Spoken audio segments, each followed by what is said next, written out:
Olá, meus investidores, tudo bem com vocês? Eu espero que vocês estejam bem. Então, bora para mais um relatório do REC R11, mais um mês aí na nossa jornada lendo o relatório. Lembrando que a partir de agora, pessoal, não vou ler o relatório assim totalmente completo. Eu vou pegar as partes mais importantes, vou dar aquela resumida, né? O que realmente importa a gente ler nos relatórios. Porque às vezes é muito complicado a gente pegar para ler, a gente não tem tempo. Então eu vim aqui para fazer aquela linha relatório bem bacana, né? Os pontos estratégicos, os pontos mais importantes, porque é isso que importa para a gente conseguir a nossa jornada, seguir a nossa jornada aí do REC R11, né? Então, antes de tudo, eu tenho que lembrar você, vai lá, pessoal, se inscreve no meu canal, não é difícil, ativa o sininho para sempre estar chegando notificações, curte, compartilha para esse vídeo estar chegando a muito mais pessoas, né? E a gente aprendendo cada vez mais juntos. Então, bora aí para mais um relatório do REC R11. Então, pessoal, o fundo aí do REC R11, ele vai distribuir, né, 0,82 centavos por cota, referente ao resultado do mês de janeiro, tá? Então, teve um fechamento no período com 82,97, né, a cota, o valor da cota.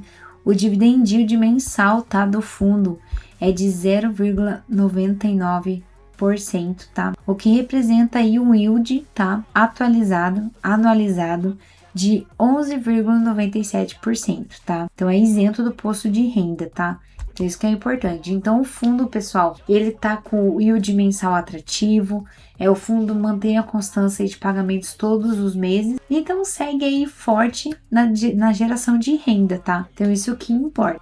Então, tá, pessoal, em janeiro o fundo realizou uma amortização, tá, no montante de 29 milhões, tá? Então, isso acelerou a nova operação de compromissada, tá? A reserva no mesmo valor. A operação permitiu alongamento dos compromissos financeiros, tá? Mantendo as condições de taxa previamente praticadas em efeitos sobre posições de caixas do fundo, tá? Então, o fundo ali fechou, né, o patrimônio líquido, tá, pessoal? De janeiro ali fechou entre 2 bilhões 346, tá?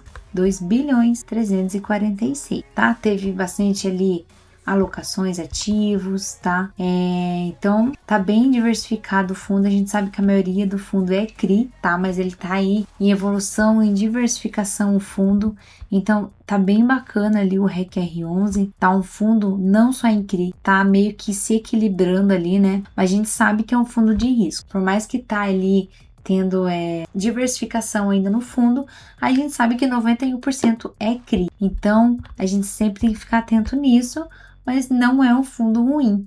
É um fundo que está evoluindo, crescendo e ele paga ótimos dividendos. Então, por isso, né, que toda a dívida dele, ele volta né, todo o lucro que ele tem, ele volta em dividendo. Então, isso é o que importa pra gente. Quem está em busca ali de dividendos, né, altos, constantes, então o REC R11, ele é um bom fundo imobiliário. Lembrando vocês, pessoal, que eu não tô fazendo nenhuma recomendação de investimento, tá? Tô lendo o relatório aqui com vocês e porque eu tenho na minha carteira. Então, se você tem, não tem problema, mas não é recomendação, ok? Então, pessoal, esse é o portfólio do REC R11, tá? Então, o que acontece, pessoal? Só para deixar ali, fazer um resuminho para vocês do relatório aqui nessa parte do portfólio. O fundo, ele é focado, tá, em lajes corporativas, né, mais conhecido como escritórios, tá? Então, o que acontece? São, né, ativos bem localizados, principalmente em regiões nobres, tem gestão ativa e buscando sempre negociações, tá? E novos contratos, ou seja, eles sempre buscam esse padrão, tá? Então, de bons locadores, que sempre são bons pagadores, para quanto menos vacâncias eles tiverem, menos inadimplência, né, o fundo tiver, melhor ainda.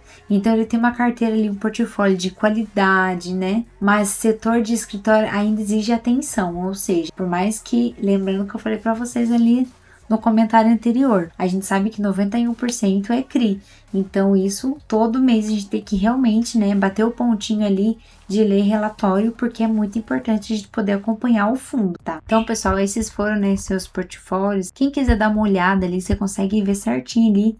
Se você colocar no Google, você consegue ver certinho qual que é o inquilino, né? Tudo certinho, o CRI, qual que é o devedor do REC R11. É só você colocar ali no portfólio no Google, você consegue ver certinho, tá? Qual é o padrão, tá bom? Então, pessoal, o que mudou, né? Nesses últimos meses. Então, houve movimentações, tá? Em contratos. A gestão segue trabalhando para reduzir espaços vagos. Então, ainda tem alguns espaços vagos, mas eles estão trabalhando para poder ocupar esses espaços. Vacância ainda é um pouco que exige monitoramento. Então, essa vacância ali a gente tem que ficar mais atento.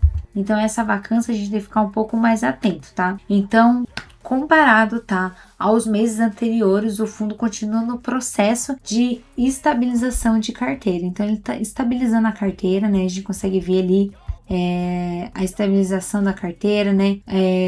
Não está muito pulverizado, tá mais corporativo, e é isso que importa, né? Porque pulverizado acaba prejudicando um pouco o fundo, tá? Então a gente sabe que ele tem 1% de multipropriedades, 31% de incorporação, 18% de loteamento, 13% de hotel, tá? Investimento imobiliário ele tem 12%, pessoas físicas ele tem 11%, o varejo 6%, utilidade 5% e logística 3%. Então, que nem eu falei para vocês, está bem diversificado, né? Mas continua sendo aí uma boa porcentagem em CRI. Então, pessoal, a receita acumulada aí entre os dois, né, os últimos meses, 12 últimos meses, foi de 332 milhões, tá? O lucro que eles tiveram foi de 257 milhões, tá? O valor distribuído, para você ter uma noção, foi de 297 milhões, tá? Então, por isso que ele sempre tem a constância de pagar R$1 de dividendo, tá? 80 centavos, 90. É por isso que ele paga muito, porque ele é um fundo bem alavancado e ele praticamente distribui tudo o seu lucro. Então, pessoal, qual que é ali a estratégia da gestão, tá? A estratégia da gestão é focar em reduzir, tá? Vacância, reforçando a qualidade dos inquilinos, mantendo a disciplina financeira, avaliando possíveis vendas e estratégias, tá? Então, a estratégia mais ofensiva nesse cenário é o juros altos, ok? Então, pessoal, esse foi nosso relatório de hoje. Lembrando para vocês que eu vou falar sobre os impactos, né? O que eu achei, na minha opinião, o que a gente merece ter mais atenção. Então, os escritórios, eles ainda estão, né, sendo impactados desde a época da pandemia. Então, alguns sofrem ainda por causa disso, não conseguiram se reerguer, tá? Então, o que acontece? O mercado, ele exige mais renegociação, então a gente tem que ficar mais atento nisso, tá? E também o cenário dos juros. Então, o cenário que a gente tá vivendo agora tá muito sensível, então a gente fica bem atento nisso. Então, pessoal, esse foi nosso vídeo de hoje. Eu espero que vocês tenham gostado da minha lida no relatório bem rapidinho, bem resumida, sem muito falação difícil. Né, bem específica, bem, né, nada de enrolação, tá? Então, muito obrigado, tá, pessoal? Lembrando vocês, deixar aquele like, se inscreve no meu canal para mim conseguir bater minha meta de 300 inscritos. Não é muito difícil, vai lá, se inscreve, ativa o sininho para sempre estar chegando notificações, compartilhe esse vídeo e muito obrigado e até o próximo relatório, que será maravilhoso.